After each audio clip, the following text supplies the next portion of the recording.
I want you to turn with me to the book of Esther for just a few moments, if you will.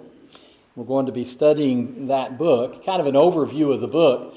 And I'm going to take the title of my lesson this morning from Esther, the 4th chapter and the 14th verse, one of the most important verses in that book. We have here the instructions of Mordecai, the uncle of Esther, the queen. These were two Jews that were living in Persian captivity at this particular time. We'll get into that in a few moments. But there was a need for Esther to intercede on behalf of the Jewish people.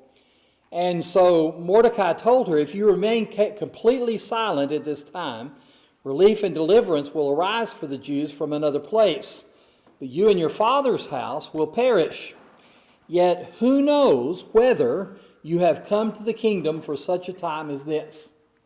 I want you to note that phrase, for who knows whether you have come to the kingdom for such a time as this. It's kind of an interesting phrase, especially when we talk about the certainty that individuals have with regard to God's work in the affairs of men in some denominational contexts, to where they know that God has done this for me. And they, I think, have a very skewed view of what providence is. And I want to talk a little bit about providence, but I think it's important for us to give a setting of this particular time. So the time in which we are referring was about 484 BC, somewhere around that time, 480 BC. The days of Ahasuerus or Xerxes. You may know him as Xerxes. The individual we're talking about, it has been known by both those names. He is the king of Persia. And it was the 3rd year of his reign in the city, which was the capital of the Persian Empire. That was Shushan or Susa, depending upon, again, where you find the reference to that. Now, at this particular time, Israel was not an independent nation. You may remember that the first king of Persia, after they had spent time in Babylonian captivity, granted the Jews the right to go back to the city of Jerusalem to rebuild the city and rebuild the temple. So he granted that liberty. The fact the books of Ezra and Nehemiah have reference to that period of time when they came back from Babylonian captivity, but it was a remnant that returned. Not everyone came back from that captivity. Many remained in captivity. They remained displaced from their homeland. And this particular book has reference to one of those groups. It was a community of Jews that lived directly in the capital city where Xerxes reigned in his palace, Susa or Shushan. And so with those introductory thoughts in mind, might I very quickly give you a reminder of the story of Esther. First of all, we find at the beginning of the book that King Xerxes, or Ahasuerus, had a feast. And during that feast, he became drunk. And it does speak about his inebriation and the fact that on that occasion, he called for his queen. She was a beautiful woman. Her name was Vashti. And she refused to come to him during the feast. His desire was to parade him before all his nobles and all the people so they could see her beauty.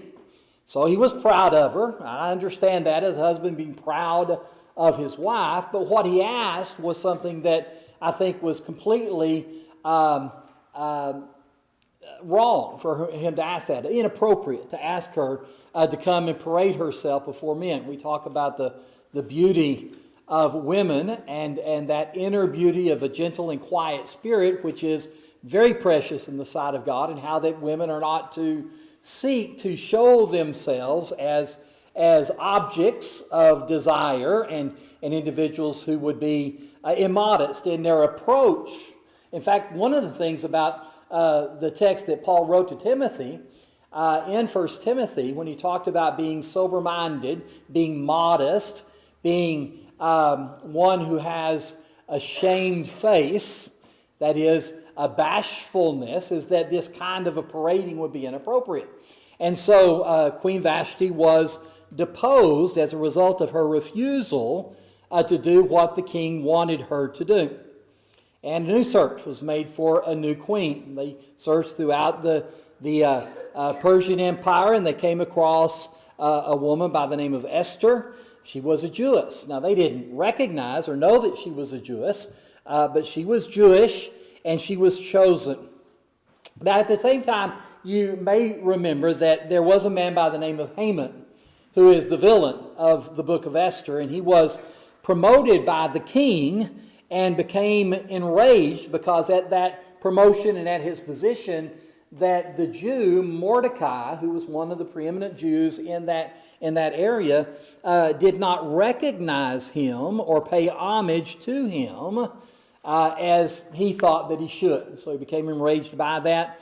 And as a result of his wounded pride, he determined to eradicate the Jews. And he prevailed upon Esther, he prevailed upon the king to basically sign a decree, and the Persian law, when it was signed into law, had to be kept even by the king himself. He could not eradicate that law, but that the Jews be destroyed. Well, Mordecai, who was the uncle again of Esther, prevailed upon her to make an appeal to the king to save the Jews. Well, again, he was not cognizant, or his awareness was not given to the fact that Esther was a Jewish woman. And as a result of that, Esther was a bit frightened because he had not called upon her, and to go and make such a request could cost her her life. But Mordecai was the one who recognized that God's providence may have had a hand in Esther's ascension to the queenship of Persia, so that she could intercede on behalf of saving the Jews. And of course, that's indeed what happened, because the King Xerxes, granted Esther's request, and through all the nefarious deeds of Haman, he ultimately was hanged on the very gallows that he had prepared for Mordecai. We're told that Mordecai was promoted to second in command in the Medo-Persian Empire behind the king. So there's great power at that particular time that was given both to Esther the queen as well as her uncle Mordecai. Now, with that in mind, I want you to keep the question that we're going to have before us in the forefront of your mind. What kind of time was it that they were living in? And we've kind of alluded to some of those things by what we've talked about, but let's just quickly make 4 points about the times, the circumstances that they lived in at that time. And I want you, as you consider this, to think about how similar it seems to our time. That's the key that I want to share with you. And so when we point out, the first thing is the wickedness of the king. Now, again, the king came through in the end, and I want you to understand that. But this time of drinking and revelry in the kingdom of Persia was something that was done to great excess. Now, we know wine bibbing and gluttony is something that is condemned by God, but these men were not concerned about the things of God at all at this particular time. There's a passage in Proverbs 29 and verse 2 that kind of alludes to that, not specifically that time, but the dangers that come in a place, in a culture as a result of it, and that is that when the righteous are in authority, the people rejoice, but when a wicked man rules, the people groan. And that has always been the case, and I want you to recognize that I recognize that politicians in our day and time are unpopular by their career choice. It's kind of like the same with lawyers. You hear that from time to time, but there is a reason for that. The pride and vanity that is almost required for one to campaign, for example. Look at what I've done. Look at what I can do. I'm the only person who can handle these jobs. And you see all of that kind of thing. But there are individuals who do not carry necessarily the characteristics of righteousness that God's people should hold. And that was certainly the case here. The time of drinking and revelry at this point was very large. In fact, it was that there was a period of rejoicing that Cyrus wanted the entire kingdom to engage in for a period of 180 days. He wanted to emphasize, show off his kingdom. And it finished with 7 more days of feasting in his palace. And there are various estimates from a couple of thousand up to 50,000 people that could be at this particular place and could be a part of this big week-long party full of drinking and revelry. Now I want you to notice in Esther chapter 1 and verse 7 of the text, they serve drinks in golden vessels, each vessel being different from the other, with royal wine in abundance, according to the generosity of the king. In accordance with the law, the drinking was not compulsory, so we are grateful for that. They didn't have to drink, but they certainly did. We are told the king had ordered all the officers of his household that they should do according to each man's pleasure. Do what you want to do. And Queen Vashti made a feast for the women as well in the royal palace which belonged to King Ahasuerus. So that's what I do want you to understand first of all. We see it again in our society, the very same thing. The second point to be made with regard to this wickedness that existed was that appeal to immodesty. And again, is one of the things when you look at the context of this, since there are not specific condemnations made about all of these things, simply it's stated as a matter of disagreement between the king and the queen, you wonder, okay, where was the king wrong? Where was he right? Where was the queen wrong? Where was she right? And we can look to biblical principles, scriptures in both the Old and New Testament, we see what God expects. So it wasn't appropriate for Ahasuerus to parade his queen in front of the people. Those expectations of Vashti were inappropriate. They were unfair to her. But then when she refused, she was deposed as queen, and the arguments that were made is, hey, if we let her get away with it, then all the women are going to be standing up against their husbands.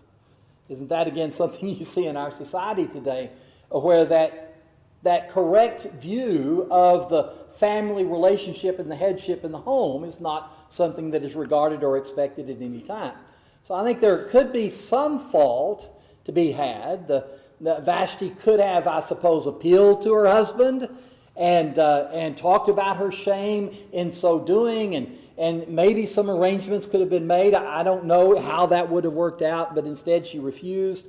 And we are told that what Ahasuerus, Xerxes, wanted to happen in Esther 1 and verse 11 was to show her beauty to the people and to the officials. When she refused to come to the king's command, or at the king's command brought by his eunuchs, the king was furious, and his anger burned within him. So there is absolutely nothing that is appropriate about that particular circumstance, but we do recognize how inappropriate it was for Vashti to be requested to come in such a way. Now the next thing that you'll note, because I think it is something relevant to what was just requested, is that women were not respected in that time. And marriage was not respected at that time. And one of the things I was looking at in going through this is whether or not Xerxes and Vashti got a divorce. I don't know that it's really said that they did. There's nowhere related in Scripture. But notice in Esther chapter 1 and verse 19, when the advisors to the king came and talked to him about Queen Vashti and her refusal to be paraded before the nation, it said, if it pleases the king, let a royal decree go out from him. Let it be recorded in the laws of the Persians and Medes so that it will not be altered. Now that's again the way laws worked at that time, that Vashti shall come no more before King Ahasuerus. So we do know that she was deposed as queen. And she no longer had anything to do with Ahasuerus. Now, you know that through the Old Testament there was polygamous relationships. He may have just banned her to the dungeon or banned her to the harem, never to see him again, whatever the case may be. I really don't know that, but she was deposed as queen, and let the king give her a royal position to another who is better than she. So consider again Esther getting into the situation because of this. Vashti was deposed for the inability or unwillingness to respect the king in his position. And now what Mordecai is going to ask her to do is to go and do something that was against, in effect, against the law and could put her at risk, put her at danger. The king didn't call for her. She was only supposed to appear before the king when he called for her, and he had not. And Mordecai was saying, go to him anyway. And it would depend upon his good pleasure as to whether he would receive her or not. And those that were not received could be put to death as a result of this.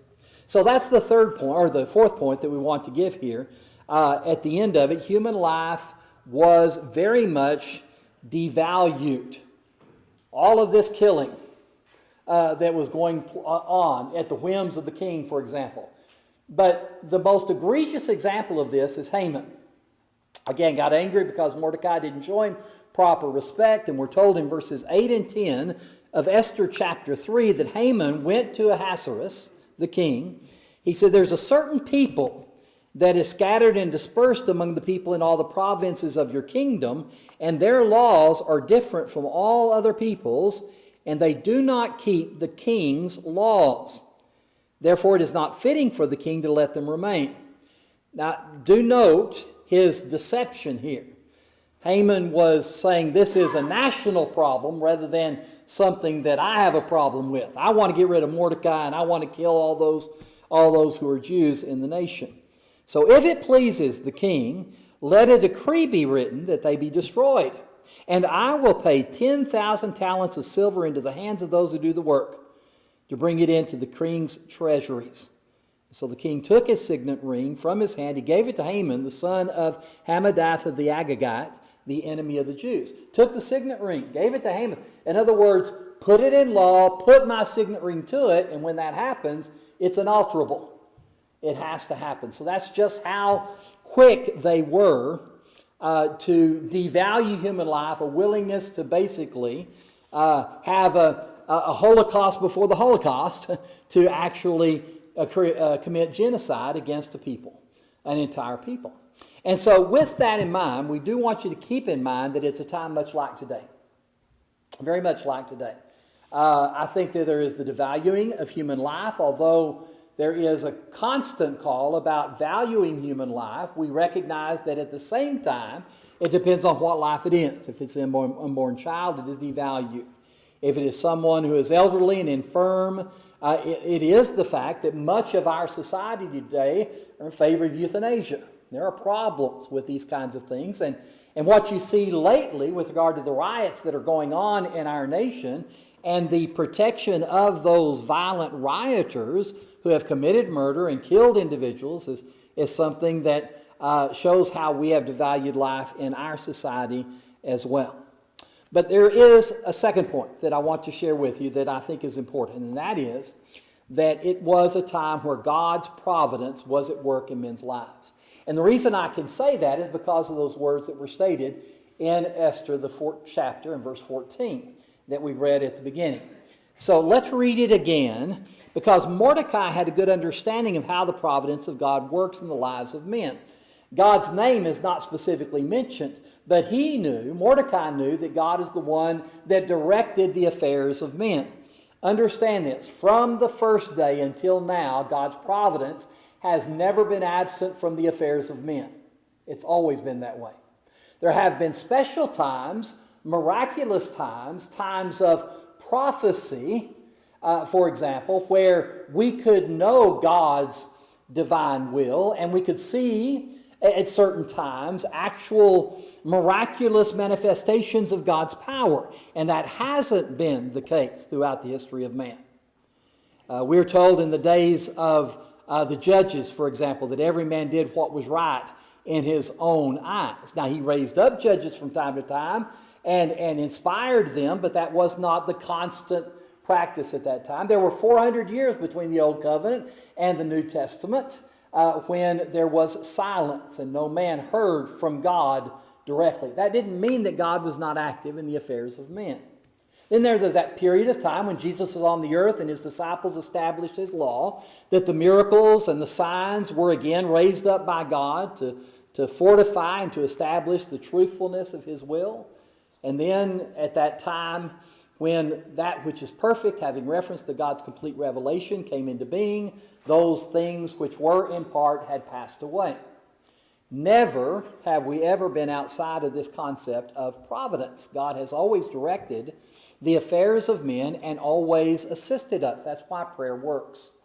And so the days of Esther are very similar to our days in that regard. Now notice chapter 4 and verse 10. After Mordecai gave instructions to Esther to plead for the Jews before the king, Esther replied to Hathach, he was the one that was the go-between, and gave him a command from Mordecai. He said, all the king's servants and people of the king's providences know that any man or woman who goes into the inner court to the king who has not been called, he has but one law, put all to death except, so there was an exception, so the king would not be violating his law, except for the one to whom the king holds out the golden scepter, that he may live. And I myself, she said, I haven't been called to go into the king for 30 days. And so what he was asking her to do is depend upon the grace of the king, the golden scepter being given to her for her not to die as a result of that. Well, Mordecai in verse 13 of the text, after Esther's words were relayed to him, he told them to answer Esther, don't think in your heart that you will escape in the king's palace any more than all the other Jews. If you remain completely silent at this time, relief and deliverance will arise for the Jews from another place. You and your father's house will perish, yet who knows whether you have come to the kingdom for a time as this. This is God's providence. The sovereign God of the universe has the ability to construct things so that the affairs of men are influenced by his will. Mordecai understood that as the chosen people of God, that God would not completely eradicate them. Perhaps he was aware of the fact that some had returned to the city of Jerusalem and were rebuilding the city and the walls and was grateful for those things. But he told Esther, it's going to happen. God's going to protect us, but it is possible that he's going to use you. That's the attitude that we ought to have towards providence. Whatever our needs might be, when we offer our petitions to God, if those things are in accord with his will, what he desires for us, those things will come to pass. Those prayers certainly are answered, whether it is no or whether it is yes, but we do not know how those things will be answered. The reason we don't is the same as he here. He knew something was going to happen. He just didn't know how it was going to happen. And so as you pray to God and you ask for things to happen in your life, don't stop doing what you need to be doing to bring those things to pass, because God may be using you to accomplish these. That's the way God's providence works. We cannot, with any surety, that is, I've got some data or some evidence that proves beyond a shadow of a doubt to everyone who asks me that this is God working, because he's working behind the scenes. And so if you look at this, because it's an interesting thing, this book does not directly reference God at this particular time, but you know as well as I do that God saved the Jews through Esther. And we find that salvation came, that saving of their physical lives came on that occasion, but it is not stated directly. But in Acts 17, as an example, we are told that God is the one who determines the boundaries of nations and the times of their habitation. He is in control in the affairs of men. Let me give you one other example, and then we'll draw our lesson to a close, and that is Abraham. You remember when Abraham offered up his son Isaac? Because God had directed him, so we have God's inspiration. But again, Abraham didn't know how this was going to happen. He just knew that God had promised him that Isaac would be the seed through which his great nation, the people of Israel, would come, and he had promised that to Abraham. And so we're told that Abraham, when he lifted up his eyes, he looked, and he said, behind him there was a ram caught in the thicket by its horns, and Abraham went and took the ram and offered it up, because he had been told to do so by God. He took the ram, offered it up for a burnt offering instead of his son. You know what Abraham called the place? He called the place, "The Lord will provide."